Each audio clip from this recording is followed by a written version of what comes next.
경매 물건 여러분 진행하시다 보면은 높은 경쟁률 때문에 깜짝 놀랄 때 있으시죠? 그리고 이 정도면 낙찰될 것 같다 생각하고 입찰을 했는데 막상 입찰 가서 해보면 또 여러분 생각대로 낙찰이 잘 안 되는 이런 경험 많이 해보셨죠? 그리고 돌아서면서 하시는 말씀, 경매 이럴 거면 못하러 하나 이런 얘기 하시는 분들이 많이 계세요. 물론 이제 경매가 워낙 대중화가 되고요. 그리고 워낙 정보가 많아요. 뭐 유튜브 하시는 분들, 강의하시는 분들, 또 책, 경매 관련된 정보가 너무 많아요. 그리고 경매는 아무래도 미사집행법에 따라 점유자와 협의가 안 되면 법원을 통해서 빠르게 인동명령을 받아서 강제 집행을 할 수 있거든요. 그러다 보니까 점유자 내보내는 부분에 대한 부담도 발생하지 않죠. 보통 한 2~3개월 정도면은 명도가 다 마무리가 돼요. 그러니까 이 경매라고 해서 뭐 매매하고 특별히 어렵거나 복잡하거나 이런 사안이 잘 없다 보니까 높은 경쟁률, 높은 낙찰가를 보이고 있죠. 물론 최근 들어서 금리가 올라가고 부동산 시장 경기가 안 좋아지면서 다소 경쟁률 낙찰가 하락되는 부분 좀 있습니다. 어쨌든 그런데도 불구하고 이슈가 되는 물건들, 또 인기 좋은 지역에 있는 아파트들은요, 경쟁률이 굉장히 높게 나오는 현상들이 보이고 있죠. 자, 그래서 많은 분들이 온비드 공매에 관심을 좀 갖게 되는데, 온비드 공매 물건 검색하시다 보면은, 이 온비드란 사이트에서 물건 검색하시는 게 있죠. 뭐, 아파트도 있고, 상가도 있고, 토지, 공장, 뭐, 다양하게 많습니다. 뭐, 이게 소유권을 매각하는 것 뿐만이 아니고요. 임차권을 매각하는 것들도 있습니다. 주차장 사업권, 그리고 지하철 내 역사 내 그 매장들 사업권 이런 건 임차권으로 매각하는 다양한 물건들이 매각이 되고 있죠. 또 최근에 제가 영상에서 소개해드렸던 세금 찬압으로 인해서 압류된 금두꺼비, 금 열쇠, 자동차 다양하게 매각이 되고 있습니다. 특히 이제 온비동매에도 다양한 부동산들이 있는데 그 중에서도 아무래도 많은 분들이 아파트를 관심을 갖고 계시죠. 아파트 공매 물건들 중에 보시면 법원 경매는 이제 각 법원별로 차감률이 좀 다르거든요. 서울의 5개 법원은 한 번 유찰될 때마다 20%씩 차감이 되죠. 100%, 80%, 64%. 또 경기나 그 밖의 지방은 조금 더 차감률이 높아요. 100%, 70%, 49%로 30%씩 차감이 되고 있죠. 네, 온비드 공매 중 압류재산이라고 하는 세금 체납으로 인해서 진행되는 이 압류재산의 경우에는요, 10%씩 차감이 되는데, 이것도 진행 그 기간이 굉장히 빠릅니다. 법원 경매는 보통 유찰이 되면 다음 매각까지 30일에서 한 40일 정도 소요되는 반면에 온비동매 압류재산의 경우에는요, 월요일에서 수요일까지 입찰을 해요. 인터넷으로. 유찰이 되면 그 다음 주 월요일에서 수요일 날 또 입찰을 하게 되는 거죠. 그러니까 한 달에 40%가 차감이 되는 거죠. 네. 속도도 빠르고 차감률은 법원 경매에 비해서 낮은 편이지만 진행 속도가 빠르니까 기간적으로 봤을 때는 훨씬 짧은 기간 내에 많은 차감률을 보이고 있죠. 그런데 많은 분들이 온비드 공매하면 선입견들 많이 가지고 계세요. 어려워. 복잡해. 그리고 법원 경매에는 인도 명령이 없어. 이런 이제 선입견들 갖고 계시는데, 물론 그런 물건들도 있습니다. 오늘 소개해드린 물건이 있는데요. 서울 마포구 합정동의 메세아나폴리스가 무려 반값까지 유찰돼 있습니다. 그리고 또 김포의 대형 평수 풍무동 위험마을 아파트가 역시 유찰이 거의 반값까지 유찰돼 있는데요. 이 두 개의 물건을 통해서 과연 문제가 있어서 유찰이 되고 있는 건지, 공매에 대한 부담 때문에 유찰이 되고 있는 건지 알아보도록 하겠습니다. 영상 보시기 전에 먼저 구독, 좋아요 부탁드립니다.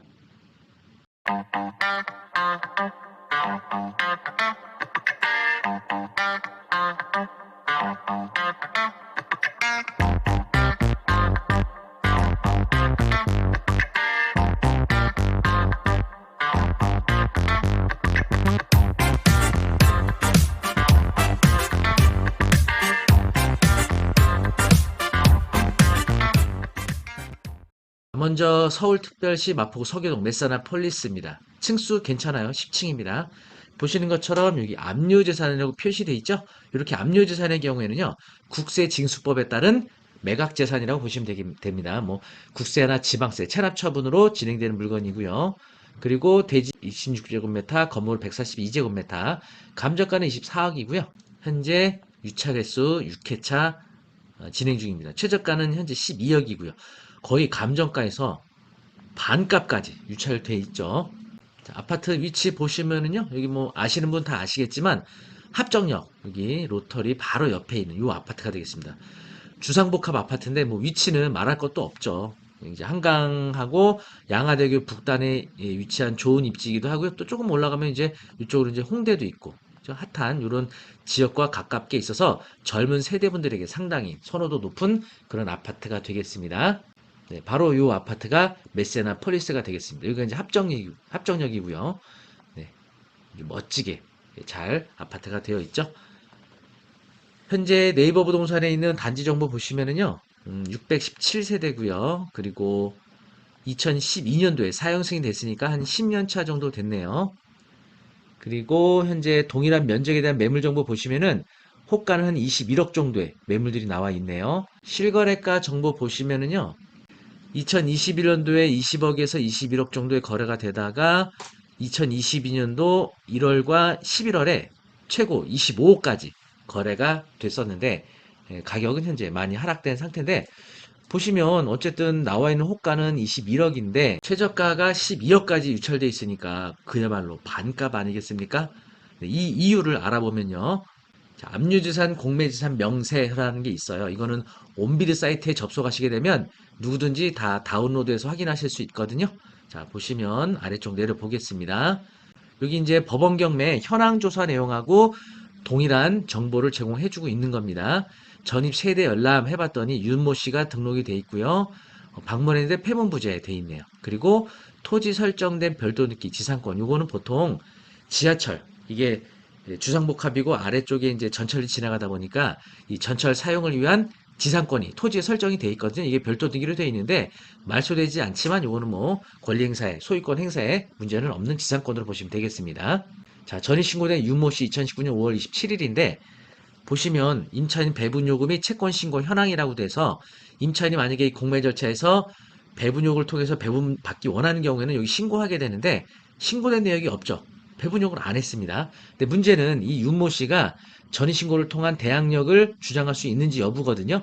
자, 전입신고 날짜 2019년 5월 27일이고요. 보시면 근저당 채권 설정 권리관계가 표시가 되어 있는데 자, 보시는 것처럼 근저당이 여기 현재 3건 있고 기타 아래쪽에 또 압류 등기가 되어 있는 것들이 있는데 근저당 중 가장 최선 순위는 요 근저당이죠.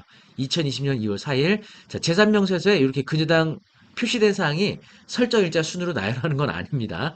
그래서 잘 여러분이 따로 확인하셔야 되는데 2020년 2월 4일 설정된 요 조 모 씨의 근저당 개인 근저당이죠. 요 2월 4일 근저당의 최선 순위. 이게 말소 기준 등기예요. 자, 이 윤모 씨 전입일자는 어때요? 2019년 5월 27일로 최선순위 근저당 말소 기준기보다 빠르죠. 예, 빠릅니다. 그래서 윤모 씨는 대항력을 주장할 수 있는 임차인이 되는 겁니다. 기타 아래쪽에 보시면 여기 압류 이렇게 되어 있는 건요. 마포구청에 세금 체납이 있었는데 압류를 한 거예요. 등기부등본에다가. 그리고 체납액은 733만 4천 원이 되겠고요. 교부 청구라고 되어 있는 것은 압류 등기하지 않았지만 이 소유자가 세금 체납이 있었던 경우에 자산관리공사에다가 공매 절차에서 배분을 받기 위해서 배분 요구하는 겁니다. 그래서 이런 징수기관에서 배분 요구하는 것을 교부청구라고 해요. 그래서 보시면 뭐 수원시겠죠. 여기 팔달구청, 강동세무서, 경기 광주세무서, 건강보험료도 체납이 돼 있고요. 기타 이런 세금 체납이 상당히 많아요. 여기 금액이 있는데 뭐 체납된 기간은 많은데 금액이 뭐 아주 크진 않아요. 보니까. 그리고 가운데 있는 날짜는 뭐냐면 법정기일 또는 납부기한이라 그래서 조세채권의 경우에는 이 법정기일에 따라 배분 순위가 결정이 되고요. 그리고 공과금의 경우에는 여기 기재된 날짜가 납부기한이 되는 겁니다. 그래서 이 조세채권과 공과금의 배분 순위는 조세채권이 더 먼저 배분을 받게 됩니다. 그리고 공과금 채권은 납부 기한에 따라 배분을 받게 되는 거죠. 근데 사실은 이 물건은 이런 걸 분석할 필요가 없어요. 왜냐? 이 대항력 있는 임차인 윤모 씨가 배분요구를 안 했기 때문에 이 윤모 씨의 보증금 전액을 낙찰자가 인수해야 돼요. 낙찰 금액에 따라 임차인 배분 요구에 따라 얼마를 배분받을지 계산할 필요가 없다는 거예요.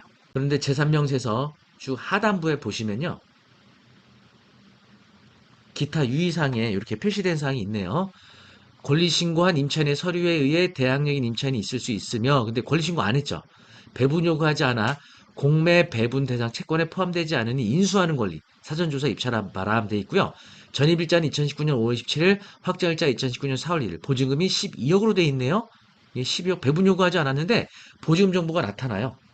사실 주거용 부동산은요, 법원 경매도 마찬가지고 압류주산의 경우에도요, 임차인이 스스로 법원 경매에서 법원에 그리고 압류주산에서 절차에서 자산관리공사에다가 권리신고나 배분 요구하지 않으면 이 임차인의 정보를 알 수 없거든요. 임대차 계약 기간, 보증금 정보, 확정일자 이거 알 수가 없어요. 다만 주민센터에서 전입세대 확인서 발급받아서 전입 신고는 확인할 수 있지만 이 사람이 보증금이 얼마인지 확정일자 언제 받았는지 이건 알 수가 없는데 여기 정보 나타난 건 제가 봤을 때는 뭐 구두 진술에 의한 것이라기보다 폐무죄라서 만나지 못했잖아요. 뭐 물론 이제 그 자산관리공사 측의 임차인이 전화로 뭐 따로 신고했을 수도 있는데 제가 판단하는 바로는 제 개인적인 사견입니다. 이 자산관리공사에서 주민센터에 확정일자 발급대장을 발급받게 되면 거기 임대차 정보가 나타나거든요. 사실 그동안 이런 사례가 없었는데 이 물건은 유찰이 워낙 많이 되다 보니까 자산관리공사에서 확인된 정보가 아닐까 싶습니다. 만약에 이런 경로로 확인했다면 이 보증 정보는 정확하죠. 정확합니다.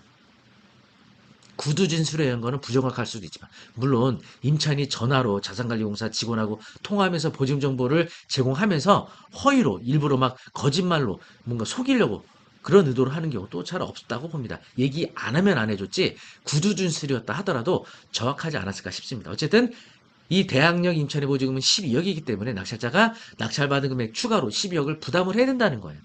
최저가 현재 12억이죠? 12억을 추가로 부담하게 되죠? 그러면 총 취득가액은 24억이 되는 겁니다. 그러면 지금 네이버 부동산에 올라온 매물 정보가 21억인데 아직 비싸죠.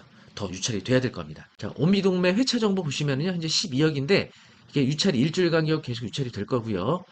가장 마지막 차수 여기 6월 12일부터 6월 14일 요 월요일부터 수요일까지 6억으로 진행을 하게 되네요. 여기서 더하기 12억 부담하는 거니까 총 18억에 취득하는 거라서 현재 호가 대비 한 3억 정도 싸게 살 수 있는 타이밍이 되지 않을까 싶습니다. 7억 2천에 낙찰받으면은 12억을 부담하는 거니까 19억 2천. 뭐 그러면 한 호가 대비 1억 8천 정도 싸게 사는 거죠. 그러니까 요 범위 정도에서 입찰자가 있지 않을까 하는 생각이 들어요. 예, 온비동매 압류주사는 이렇게 권리분석을 하는 겁니다. 자, 그럼 요번에 또 김포에 유찰이 굉장히 많이 된 아파트가 하나 있거든요. 이것도 한번 소개해 드리도록 하겠습니다. 네, 공매 물건 내역 보시면은요. 김포 풍무동 유연마을입니다. 층수는 5층. 네, 괜찮죠? 그리고 자산 구분 보시면 압류자산 돼 있네요. 그리고 건물 면적이 무려 217제곱미터예요. 이게 전용 면적이 한 70평대 되는 거고요. 공급 면적 보니까 84평짜리더라고요. 감정가는 7억 6천. 현재 4회 유찰돼서 최저가가 4억 5천 6백까지 유찰된 상태입니다. 네, 아파트 단지는 여기 있고요. 이 좌측으로는 여기가 검단 신도시가 되겠습니다. 상당히 대단지 검단 신도시고요. 이쪽이 이제 김포골드라는 풍무역. 그래서 풍무역 쪽으로 해서 여기가 기존 풍무동 아파트 지구가 되겠습니다. 네, 이 단지 장점이라고 하면요. 여기 유현초등학교하고 풍무중학교가 바로 앞에 있어요. 그래서 초품화 단지가 되겠습니다. 그래서 초등학교, 중학교 자녀를 둔 세대들에게 좀 그래도 선호도가 있는 단지가 되겠습니다. 네, 보시는 것이 이제 해당 아파트 전경입니다. 정문 출입구 이렇게 아파트가 구성이 되어 있고요. 네이버 부동산에 보시면은 단지 정보 1351세대 총 17개 동이고 사용 승인이 2003년입니다. 거의 20년이 됐어요. 아파트 지은 지가. 그리고 요 보시면 84평 아파트 현재 매매가는 한 6억 선 정도의 매물들이 나와 있네요. 실거래가 정보 보시면은 가장 최고가 거래했던 곳이 2021년도 5월이었어요. 6억 5천까지 거래가 됐다가 마지막 2021년도 9월에는 5억 8천에 다소 하락된 거래가액을 보였고요. 현재는 이렇게 매물가가 한 6억 선 정도의 매물들이 나와 있네요. 네, 그거에 비하면 한 1억 5천 정도 현재 저렴한 최저가를 보이고 있고요. 압류지산 공매지산 명세 보시면 현황 조사 내용에 김광모 씨와 김호모 씨 끝에 자만 제가 비공개했습니다. 전입세대를 하면 이렇게 두 세대가 나오는데 여기 김광모 씨는 최모 씨의 배우자라고 진술 이렇게 돼 있네요. 자, 그러면 이 김광모 씨, 최모 씨는 누구냐면 등기부등본 보시면 개인정보 때문에 제가 이름을 비공개했는데 요 최모 씨가 소유자입니다. 그리고 여기 최모 씨가 소유자 이름이거든요. 따라서 이 김광모 씨는 소유자의 동일 세대죠. 그러면 요 김호모 씨, 요 분이 이제 임차인이 될 수가 있겠죠. 그런데 보시면 면담 결과 자가로 이용 중이래요. 다른 임차인은 없다고 진술을 했다고 합니다. 그런데 특이한 거는 여기 김승모 씨, 배분용을 했어요. 배분용을 채권 신고. 보증 1억으로.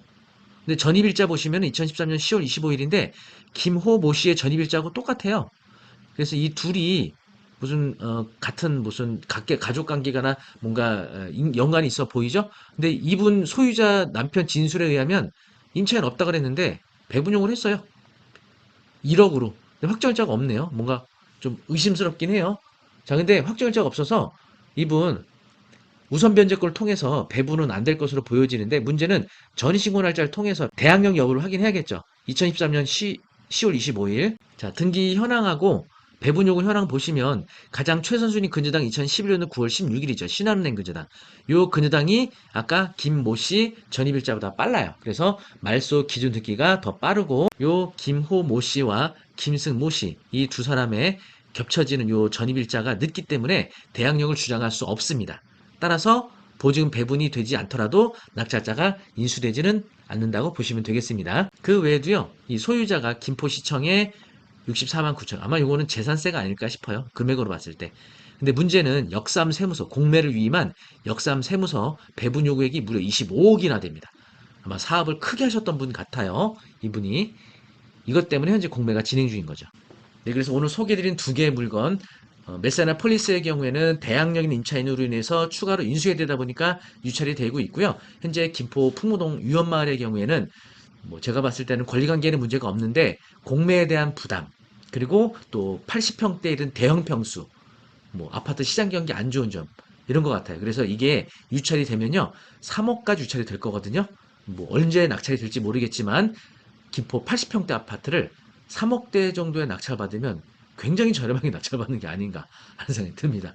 어쨌든 다만 이제 온비동매의 경우에는 이제 점유자와 원만하게 협의해서 이사 비용 지불하고 명도하면 문제가 없겠지만 점유자가 명도를 거부하거나 저항하게 되면 법원을 통해서 강제 집행하기 위해서 인도 명령이 아닌 명도 소송이라는 절차를 진행하게 되는 부담감이 있는다는 것은 감안하셔야겠습니다. 네, 오늘 소개해드린 공매 물건 어떻게 좀 도움이 되셨나요? 네, 그래서 공매로 진행 중인 물건들 보면은 경매보다 훨씬 저렴하게 낙찰받을 수 있는 장점은 있지만 이런 사항들 꼭 좀 알고 계셔야 되는 사항이 있어요. 그래서 온비동매에 대해서 좀 공부가 필요한데 온비동매를 인터넷을 통해서 재미있게 배울 수 있는 수업을 좀 소개해드리겠습니다.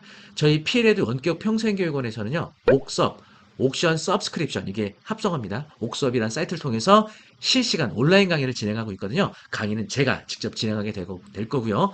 녹화된 영상이 아니고 라이브 실시간 방식이기 때문에 지금 여러분 영상 보시는 것처럼 저하고 실시간으로 참여해서 수업을 들으실 수 있습니다. 그래서 수업 도중에 궁금한 사항이 있어서 채팅으로 질문 주시면 바로바로 답변도 받으실 수 있는 이런 생동감 있는 수업이 되실 거예요.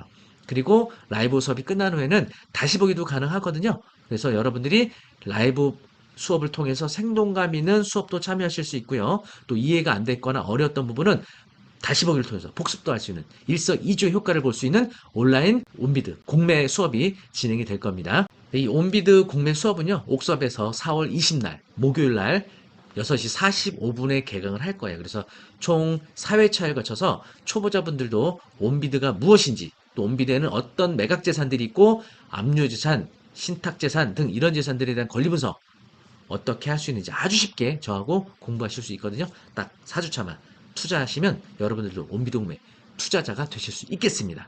네, 자신 있으시죠? 네. 그래서 수강 신청 링크를 아래 걸어드릴 테니까 4월 20 개강 전에 미리 수강 신청해 주시고요. 그리고 카페 회원으로 가입만 하셔도 네이버 카페 박철호의 경매 아카데미 제가 운영하는 카페인데 현재 10만 명을 넘고 있거든요. 요 네이버 카페 회원 가입만 하셔도 수강료 20% 할인 받으실 수 있고요. 저하고 수강 이력이 있으셨던 분들은 30%까지 수강료 할인받고 신청하실 수 있겠습니다. 수강 신청하실 때 할인 쿠폰 적용하셔야 되니까 할인 쿠폰 적용하는 방법은 수강 신청 설정에서 잘 확인하시면 쉽게 따라하실 수 있겠습니다. 아래 온비동매 수강 신청 링크 걸어드릴 테니까 많은 수강 신청 바라겠고요. 온비동매 투자하시되 권리 분석 잘하고 투자하셔야 된다는 점 꼭 기억하시기 바라겠습니다. 영상이 좋으셨다면 구독, 좋아요 부탁드립니다. 감사합니다.